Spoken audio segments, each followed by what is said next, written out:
Genesis revealed a couple of off-road concepts. So they have this GV80 Desert. Why? It's a luxury SUV. Why? This is a Dakar edition. I don't understand the draw. This is a one-off that was a gift, and I'll get to that in a minute. So this is Hyundai's large, like Halo or flagship SUV. Hyundai's, or sorry, Genesis. Genesis's flagship large SUV. Then they have the GV70 Outdoors, which is pretty cool. Lifted. This is kind of the mid-size SUV. This is also a one-off? No, this one actually is a concept that seems more production-oriented. Mm-hmm. And then they had the GV70. 60. GV60 Outdoors. You may notice the roof rack on top. And also the tank treads at each wheel. Treads. Now, this one's kind of cheating because this is basically the mountain intervention vehicle, but rebadged for the desert. They came out about a year ago with this GV60 with tank treads, but with like a snow livery. Okay. They're like, oh, it can go on the desert. It's still just a concept. And the GV60 is only electric. And I can't imagine the efficiency or lack thereof. Making minor adjustments to the swept profile of the rim of an EV vehicle can change your range by like dozens of miles potentially. I can't imagine slapping tank treads at each wheel is going to be very helpful to the range, but still looks cool. So yeah, there's these three electric offerings. So funny. Or no, this one's electric. The GV60 electric, the GV70 can either be electric or gas. This looks like the gas version. And then the GV80 is only gas, and they offer it in 4 and 6 cylinder configurations. The GV80 is pretty cool because it's actually a gift for racing legend Jackie Ickx, who's competed and won in Formula One, in 24 Hours of Le Mans, 12 Hours of Sebring, a bunch of other endurance races, and Dakar.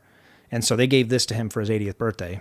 And he actually drove like 3,700 miles of the Dakar route with this vehicle already. That's cool. Yeah. Good for him. Very cool. Did you see the final concept that Genesis revealed recently? Oh, I think so. It's the Magma. What did they do? This, yes. It's now, like quickly, a rally fighter. I was going to say, what does this look like? It looks exactly like a rally fighter. This is the Genesis X Scorpio. This is revealed at their most recent event in Dubai, of course, and it resembles something called a rally fighter. If you don't know what that is, the Rally Fighter holds a special place in our hearts because it's actually made right here in Arizona. The Phoenix Suns team actually has a Rally Fighter. I saw it a bunch of times when I worked down there in Phoenix. It looks just like this. It's kind of a car profile, but lifted with some big meaty tires and this like really wicked suspension setup. It resembles the Rally Fighter quite a bit. Now, it looks just like it. Yeah. In fact, go to the next picture. Uh-huh. If I didn't notice the grill immediately, I would have said, oh, it's a rally fighter. Uh-huh. And it's cool as hell. It's cool. So cool. Do you know what's powering this? No. An 1,100 horsepower V8. Yeah. From Hyundai. Yeah.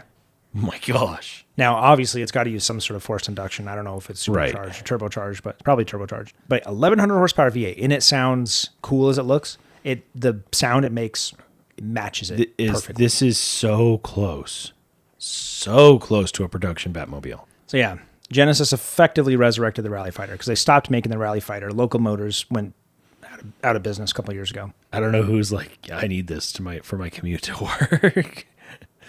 Yeah. It's like I need to show up in a business suit to the middle of the desert. Yeah.